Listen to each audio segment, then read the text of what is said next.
नमस्कार। आज हम पढ़ने जा रहे हैं कक्षा 12 मैथ्स के जो फर्स्ट चैप्टर है संबंध एवं फलन, उसमें संबंध के बारे में हम पढ़ने जा रहे हैं। क्योंकि इस वर्ष से आरबीएसई में भी एनसीईआरटी सिलेबस चालू हो गया है, तो उसका पहला टॉपिक है संबंध। सबसे पहले संबंध क्या होता है इसके बारे में जानने से पहले अपन समुच्चय के बारे में जानते हैं। क्योंकि आप जानते हैं कि समुच्चय क्या है, वस्तुओं का सुपरिभाषित संग्रह को समुच्चय कहते हैं। समुच्चय के बाद में समुच्चयों के कार्तीय गुणन के बारे में अपन बात करेंगे। कार्तीय गुणन, मान लीजिए आपके पास समुच्चय ए है, इसको एग्जांपल से हम समझते हैं ताकि आसानी से समझ में आ जाए। 1, 2 और 3, और समुच्चय बी है 3 और 4। तो कार्तीय गुणन है ए का बी से कार्तीय गुणन ए क्रॉस बी, ये परिभाषित होता है क्रमित युग्मों के समुच्चय के रूप में। यानी एक के साथ 3, 1 3, 1 4, 2 3, 2 4, फिर 3 के साथ 3 3 और 3 4, ये अपने कार्तीय गुणन आ गया ए का बी से। ठीक उसी प्रकार बी का ए से कार्तीय गुणन, बी क्रॉस ए से इसको डिनोट करते हैं। ये भी 3 का पहले 1 से 3 1, 3 2, 3 3, फिर 4 1, 4 2 और 4 3, ये कार्तीय गुणन बी का ए से हुआ। या number of element in Cartesian product, यानी कार्तीय गुणन में जो प्रोडक्ट है वो दोनों संख्याओं दोनों समुच्चयों के अवयवों के गुणनफल के बराबर होता है। तो यहाँ 3 और 2, 3 दूनी 6, तो यहाँ 6 6 इनमें अवयव हैं। लेकिन यह ध्यान रखिए कि ये क्रमित युग्म है, इनका ऑर्डर चेंज होते ही ये अवयव बदल जाते हैं। ये कार्तीय गुणन की हमने बात की। अब हम आते हैं अपने मूल टॉपिक संबंध के बारे में। संबंध जो होता है वो सामान्य रूप से दो वस्तुओं के बीच जो अभिज्ञेय कड़ी है, यानी सुपरिभाषित रूप से जो भी संबंध उनमें है वो ही क्या कहलाता है, संबंध कहलाता है। मान लीजिए समुच्चय ए है कोई भी और समुच्चय बी है। हमने पिछली कक्षाओं में जो समुच्चय पढ़ा उसमें प्रांत, सह प्रांत और डोमेन, कोडोमेन के बारे में आपने पढ़ा। तो यहाँ पे ए और बी दो समुच्चय है। इस समुच्चय का कोई अवयव ए है और इस समुच्चय का अवयव बी है। तो इनके बीच में अगर कोई संबंध है तो उस संबंध को हम परिभाषित करते हैं ए रिलेटेड बी। जो भी अपने को परिभाषित है और उस परिभाषा को अगर वो संतुष्ट करता है तो ये कहा जाता है कि ए बी से संबंधित है। हम इन दो समुच्चयों में देखते हैं कि हम एक समुच्चय परिभाषित करते हैं जिसमें रिलेशन आर, समुच्चय को आर से दर्शाते हैं, और जो आर के लिए संतुष्ट होगा वो ही संबंधित होंगे। जैसे ए बी, ये मैं लेता हूं दो अवयव, जहां ए अवयव है समुच्चय ए का, बी अवयव है समुच्चय बी का, सच दैट इस प्रकार से परिभाषित है कि ए ग्रेटर देन बी, यानी ए का बी से ये संबंध है कि ए और बी के जो कार्तीय गुणन में वे सभी अवयव जिनमें ए बड़ा है बी से, तो ये कार्तीय गुणन ए का बी से रिलेशन है, तो ए बड़ा है बी में। तो इसमें देखते हैं अपन, इस समुच्चय में अपन देखते हैं कि 1 3 सत्य नहीं है, 1 4 सत्य नहीं है, 2 3 सत्य नहीं है, 2 4 सत्य नहीं है, 3 3 भी सत्य नहीं है और 3 4 भी सत्य नहीं है, क्योंकि इनमें प्रथम अवयव किसी का भी दूसरे अवयव से बड़ा नहीं है। तो हम या कहते हैं कि ये संबंध परिभाषित नहीं है। अगर मैं दूसरा संबंध लेता हूं आर, मान लीजिए ए बी, यानी ए का बी से रिलेशन, किस प्रकार से परिभाषित किया है मैंने, ये परिभाषित कर दिया कि ए छोटा है बी से। इस प्रकार से अब उल्टा मैंने परिभाषित कर दिया कि ए अवयव, यानी जो समुच्चय ए का वे प्रत्येक अवयव जो बी के समुच्चय बी के प्रत्येक अवयव से छोटे हैं उनके साथ संबंध होगा। तो यहां देखते हैं कि 1 3 में 1 छोटा है 3 से, 1 4 में 1 छोटा है 4 से, 2 3 में 2 छोटा है 3 से, 2 4 में 2 छोटा है 4 से, 3 छोटा नहीं है 3 से, ये बराबर है, इसलिए ये संबंध में नहीं आएगा। और 3 4 में 3 छोटा है 4 से, तो ये संबंध में आ जाएगा। तो इसको हम इस प्रकार से लिख सकते हैं कि 1 is less than 3, there implies 1 related to 3। इसको ऐसे लिख सकते हैं कि 1 3 जो है वो रिलेटेड है। इसको दूसरे रूप में कर्मित युग्म के रूप में 1 3 बिलोंग्स टू आर भी लिख सकते हैं, यानी 1 3 अवयव है इसका आर का, जो परिभाषित हमने किया है। ठीक इसी प्रकार 1 और 4, इसको भी ऐसे लिखेंगे 1 रिलेटेड टू 4, या इसको ऐसे लिख सकते हैं कि 1 4 रिलेटेड बिलोंग्स टू आर। फिर 2 3, 2 लेस देन 3 है, तो 2 भी रिलेटेड है किससे, 3 से, तो इसको भी लिख दिया आपने 2 3 बिलोंग्स टू आर। और फिर 2 4, 2 4, 2 छोटा है 4 से, तो इसका मतलब ये हुआ कि 2 भी संबंधित है 4 से। इसको दूसरे तरीके से कर्मित युग्म के रूप में अपन ने लिखा 2 4 बिलोंग्स टू आर। और इधर 3 3 जो है, 3 छोटा नहीं है, बराबर है, आप देखते हैं कि बराबर है, इसलिए इसको लिखेंगे 3 रिलेटेड नॉट 3, या 3 3 बिलोंग्स नॉट आर। इस प्रकार से समुच्चय के द्वारा हमने संबंध को परिभाषित किया। अब इसको परिभाषित में देखेंगे कि किस प्रकार से इसको परिभाषित किया गया। तो यहाँ पे कार्तीय गुणन का उप समुच्चय हो गया। कुल मिला के अपन समुच्चय ए से बी में कोई भी संबंध परिभाषित होगा तो आर जो होगा वो सबसेट होगा हमेशा ए क्रॉस बी, यानी ए क्रॉस बी के वे अवयव जो आर संबंध को संतुष्ट करते हैं वो आपस में संबंधित कहलाते हैं। तो मैं समझता हूं कि एक अमूर्त अवधारणा जो थी संबंध की, अमूर्त बीजगणित की, वो आपको समझ में आ गई होगी कि जो संबंध है वो कोई भी दो समुच्चय ए और से बी में के अवयवों के बीच में जो संबंध होता है वो उन कर्मित युग्मों का समुच्चय होता है जो उस परिभाषा के लिए जो अभिज्ञेय हैं उनकी कड़ी में जो कर्मित युग्म सत्य हैं उनका जो समुच्चय है वही संबंध कहलाता है। यानी ए बी का रिलेशन, जो भी आपके ए और बी की जो परिभाषा दी गई है वो संबंध हो गया। ध्यान रहे कि जो आर है वो कार्तीय गुणन ए बी का सबसेट होता है, यानी जरूरी नहीं है कि ए और बी का प्रत्येक अवयव आपस में संबंधित हों। जो संबंधित है उनका जो उपसमुच्चय है वही संबंध कहलाता है। ये अवयवों से रिलेशन होता है। अब हम संबंधों के प्रकार की बात करते हैं तो फर्स्ट जो समुच्चय आता है वो आता है रिक्त समुच्चय, रिक्त संबंध। रिक्त संबंध से तात्पर्य ये है कि मान लीजिए कोई समुच्चय ए है, परिभाषा अगर देखें तो समुच्चय ए से ए में कोई संबंध परिभाषित है तो ए का किसी भी अवयव से कोई भी संबंध परिभाषित नहीं हो, अर्थात आपके पास आर जो है वो क्या है, फाई हो, यानी नील समुच्चय हो, और ये सबसेट किसका, ए क्रॉस ए का, यानी ए और ए में किसी भी अवयव का किसी भी अवयव से संबंध नहीं है, तो ये जो आर है वो नील हो जाएगा, जिसे रिक्त समुच्चय प्राप्त होगा हमें ए बी, यानी ये जो फाई प्राप्त होगा ए का ए से किसी प्रकार का कोई भी संबंध नहीं है, यानी ए रिलेटेड नॉट ए, प्रत्येक अवयव के लिए फॉर ऑल ए बिलोंग्स ए के लिए, तो ये जो समुच्चय है वो रिक्त समुच्चय रिक्त संबंध कहलाएगा।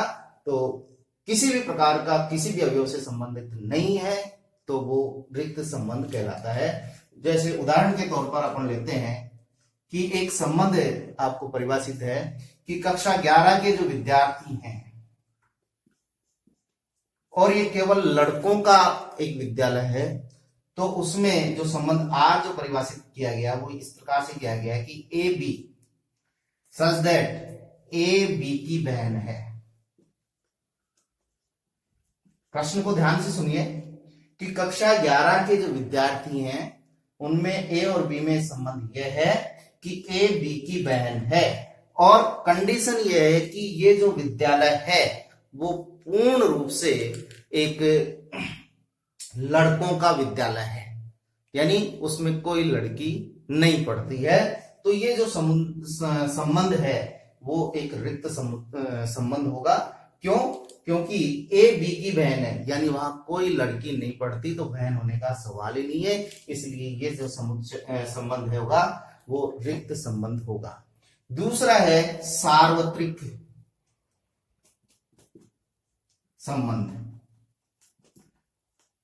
सार्वत्रिक संबंध से तात्पर्य है कि समुच्चय ए से, ए में कोई संबंध परिभाषित, संबंध ए के अवयवों का ए से परिभाषित है, तो आर जो है वो क्या हो जाए, ए क्रॉस ए के बराबर हो जाए। किसके बराबर हो जाए? ए क्रॉस ए के बराबर हो जाए। कहने का तात्पर्य है कि ए के प्रत्येक अवयव का संबंध ए के प्रत्येक अवयव के साथ हो, तो इसे हम सार्वत्रिक संबंध कहते हैं। सार्वत्रिक जो संबंध है उसके बारे में अपन एक समुच्चय लेते हैं, टी, त्रिभुजों का समुच्चय।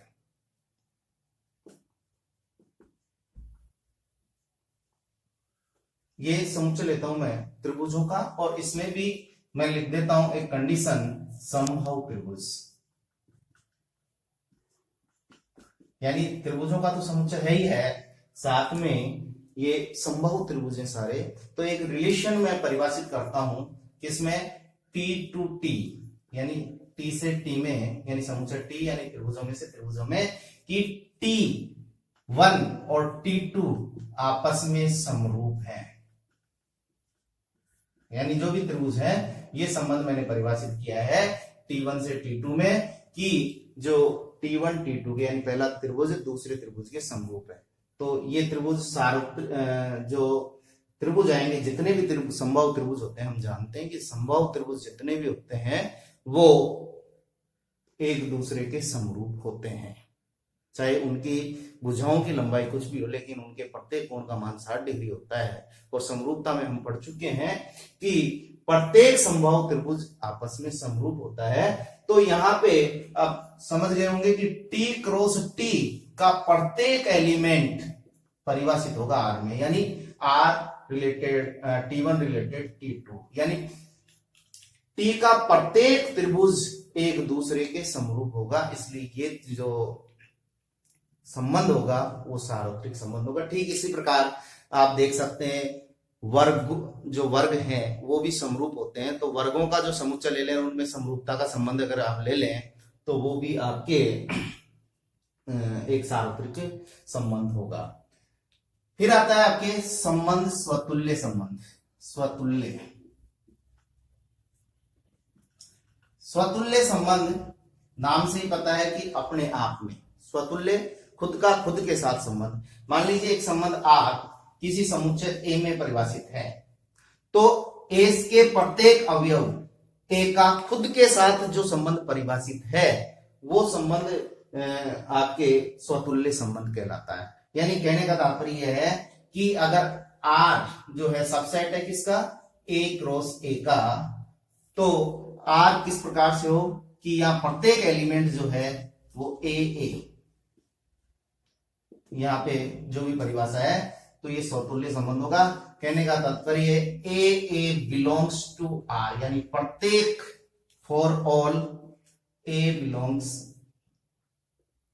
ए, यानी प्रत्येक ए जो समुच्चय ए है उसका खुद के साथ संबंध जो हो तो उसे स्वतुल्य संबंध कहा जाता है। तो स्वतुल्य संबंध की परिभाषा समझ में आ गई कि ए क्रॉस ए का सबसेट हो और प्रत्येक अवयव का प्रत्येक अवयव के साथ संबंध परिभाषित हो, तो उस संबंध को स्वतुल्य संबंध कहते हैं। तो एग्जाम्पल स्वतुल्य संबंध का हम लेते हैं कि वही त्रिभुजों का समुच्चय है टी, और T1 रिलेशन, जो T1 T2 का जो रिलेशन है वो आपको परिभाषित है इस प्रकार से कि T1 व T2 सर्वांग सम है।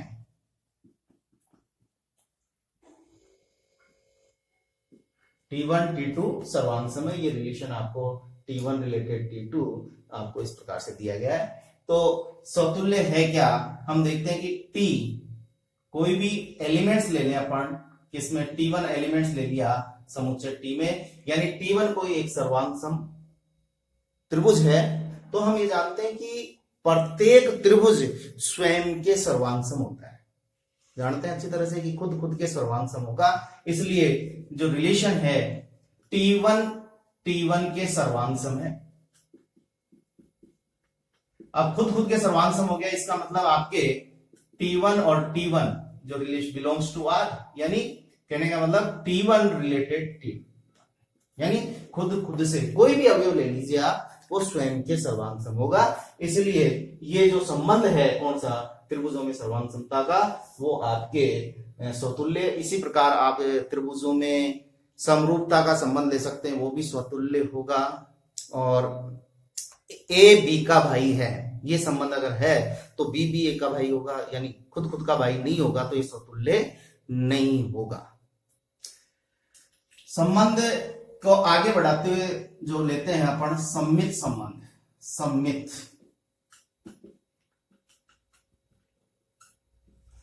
संबंध से तात्पर्य है कि मान लीजिए कोई भी समुच्चय ए में कोई भी संबंध ए बी परिभाषित है, ए और बी का रिलेशन दिया गया है कि ए का बी के साथ कोई भी संबंध दिया गया है, तो उसी संबंध के अनुसार बी का भी ए के साथ संबंध हो, यानी A B A belongs R हो, तो ये जो संबंध है वो आपके सम्मित संबंध कहलाता है। जैसे यही अपन एग्जांपल जो ऊपर दिया गया है कि T1 रिलेटेड T1 T2 सर्वांग सम है, तो यहाँ पे आपने देखा कि T1 व T2 सर्वांग सम है।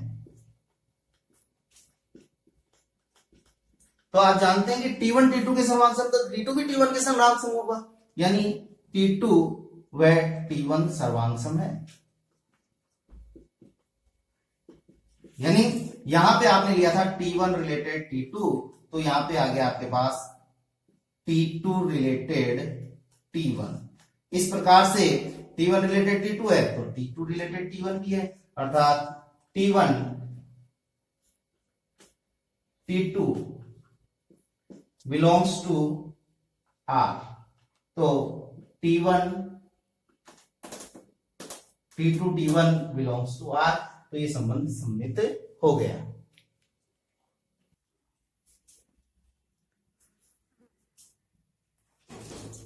नेक्स्ट है आपके संक्रामक संबंध। संक्रामक संबंध को आप समझें, मान लीजिए किसी समुच्चय के अवयवों के बीच में संबंध परिभाषित है R, तो ए बी बिलोंग्स आर, कहने का तात्पर्य ए रिलेटेड बी, यानी ए का बी के साथ संबंध है, वही संबंध बी का सी के साथ है, यानी B C belongs to R, यानी बी रिलेटेड सी, यानी कहने का तात्पर्य ए और बी संबंधित है तो बी और सी संबंधित, यानी जो संबंध ए का बी से है वही बी का सी से हो। तो एक कंडीशन की ए का बी से संबंध और बी का सी से संबंध वही संबंध है, तो अगर ए का भी सी से वही संबंध है तो संबंध संक्रामक कहलाता है, यानी there implies A C belongs to R या ए रिलेटेड सी, तो इस संबंध को आप जो कहते हैं वो संक्रामक, और A B C belongs to A, समुच्चय ए में। एग्जाम्पल के तौर पे अपन देखें, वही मैं उदाहरण ले रहा हूं सर्वांग समता का त्रिभुजों के समुच्चय में। एग्जाम्पल टी जो है, टी जो समुच्चय है वो त्रिभुजों का समुच्चय है, जो त्रिभुज है वो है सर्वांग सम त्रिभुज, सारे सर्वांग सम त्रिभुजों का समुच्चय है। और इसमें जो रिलेशन दिया गया है वो ये है कि T1 T2 के सर्वांग सम है, यानी T1 related T2, there implies T1 और T2 सर्वांग सम है, ये आपको संबंध दिया गया है। तो यहाँ पे पहला आप देखते हैं कि T1 और T2 और T3 हम अवयव ले लेते हैं T के। पहला संबंध T1 रिलेटेड T2 आपके अच्छी तरह से परिभाषित है कि T1 T2 सर्वांग सम है, या इसको इस प्रकार से लिखते हैं नोटेशन में T1 कॉन्ग्रुएंट टू T2 या सर्वांग सम है। फिर T2 का रिलेशन T3 के साथ आप देखें तो T2 सर्वांग सम है T3 के, तो आप देखें कि T1 T2 के सर्वांग सम और T2 T3 के सर्वांग सम है, तो ये ऑटोमेटिकली आप पहचानेंगे कि T1 और T3 भी आपस में सर्वांग सम होंगे। देन इंप्लाइज यहां से निष्कर्ष निकल गया by first and second T1 सर्वांग सम होगा T3 के, और आपके ये रिलेशन आ गया T1 रिलेटेड T3, या इसको ऐसे भी लिख सकते हैं T1 T2 बिलोंग्स R। तो इस प्रकार से ये संबंध जो है वो आपके संक्रामक हो गया है। चलिए अब देखते हैं एक और संबंध की बात करते हैं अपन, तुल्यता संबंध या संबंध तुल्य है। मान लीजिए कोई संबंध R परिभाषित है, तो अगर वो तीनों कंडीशन जो अपन ने पहले पढ़ी कि वो स्वतुल्य हो, सममित हो और संक्रामक हो, तो वो संबंध तुल्यता संबंध कहलाता है। एग्जाम्पल के तौर पर अपन देखते हैं कि तुल्यता संबंध में, जैसे कि अभी अपन ने सर्वांग सम त्रिभुजों के समुच्चय T में एक रिलेशन T1 रिलेटेड T2 परिभाषित किया था कि T1 सर्वांग सम है T2 के, ये अपन ने रिलेशन परिभाषित किया था। तो सबसे पहले अपन ये देखते हैं कि स्वतुल्य की बात करते हैं। तीन चीज प्रूव करनी पड़ेगी तुल्यता के लिए, पहली स्वतुल्य, दूसरी सममित और तीसरी संक्रामक। स्वतुल्य की हम बात करते हैं तो एक कोई भी अवयव T1 ले लेते हैं अपन T में, और रिलेशन अपन देखते हैं T1 related T1। There implies कि प्रत्येक अवयव, प्रत्येक सर्वांग सम त्रिभुज खुद के सर्वांग सम होता है, तो ये स्वतुल्य हो गया। दूसरा सममित की बात करते हैं अपन, सममित। तो सममित में दो अवयव अपने को लेने होते हैं T1 और T2 बिलोंग्स T, और जो संबंध परिभाषित है T1 रिलेटेड T2 किस प्रकार से परिभाषित है कि T1 सर्वांग सम है T2 के, तो अपन इसको लिख सकते हैं कि T2 भी सर्वांग सम होगा T1 के। देयर इंप्लाइज आपको T2 रिलेटेड T1 हो गया, यानी ये सममित भी हो गया। तीसरा आता है आपके सर्वांग संक्रामक। संक्रामक के लिए आपको तीन अवयव लेने होंगे T1 T2 और T3 बिलोंग्स T। तो यहां फर्स्ट आप देखते हैं कि T1 रिलेटेड T2 किस प्रकार से परिभाषित है, T1 सर्वांग सम है T2 के, और T2 रिलेटेड T3 सब रिलेशन क्या है कि T2 सर्वांग सम है T3 के। तो अभी अपन ने देखा था कि T1 T2 के सर्वांग सम है, T2 T3 के, तो T1 भी T3 के सर्वांग सम होगा। तो यहां से निष्कर्ष आपके पास निकला कि T1 सर्वांग सम है T3 के, यानी T1 रिलेटेड T3। तो ये जो संबंध हो गया वो तुल्यता, क्योंकि स्वतुल्य है, सममित है, नीचे लिख देंगे कि संबंध स्वतुल्य, सममित और संक्रामक है, इसलिए ये जो संबंध है वो आपके तुल्यता संबंध है। इसके वीडियो के आगे जो प्रश्नवाली के सवाल हैं, एक्सरसाइज 1.1 के सवाल और उदाहरण हम अगले वीडियो में देखेंगे। इंतजार कीजिए अगले वीडियो का। वीडियो कैसा लगा, लाइक, सब्सक्राइब और कमेंट बॉक्स में जरूर लिखें। जो समस्याएं हों वो कमेंट बॉक्स में आप लिखते हैं ताकि उनका समाधान हो जाए।